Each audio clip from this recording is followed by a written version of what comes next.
Hello, আসসালামু আলাইকুম। চলে আসলাম নতুন একটি ভিডিও নিয়ে। দেখতে পাচ্ছেন আজকে আমি একটি নদীর পাড় দাঁড়িয়ে আছি। নদীর পাড় আসলে মানুষের মন ভালো হয়ে যায়। নদীর পাড়ে স্নিগ্ধ বাতাস মনটাকে শীতল করে দেয়। ঘাটে দেখতে পাচ্ছেন 3টি নৌকা বন্ধ। নৌকা দিয়ে ঘুরতে কার নাই ভালো লাগে। আর নদীর এই স্নিগ্ধ বাতাস, গ্রাম বাংলার প্রকৃতি দৃশ্য সবারই ভালো লাগে। কিন্তু আজ কিছু অসাধু মানুষের জন্য আমাদের এই নদীগুলো নষ্ট হয়ে যাচ্ছে। আসুন আমরা সবাই এই নদীকে বাঁচাই। নদী মাতৃক দেশটাকে আমরা যেন নদীগুলো নষ্ট না করি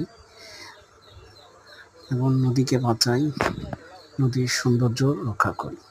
আসসালামু আলাইকুম। ভিডিওটি ভালো লাগলে শেয়ার এবং লাইক করবেন এবং কমেন্ট করে জানাবেন অবশ্যই।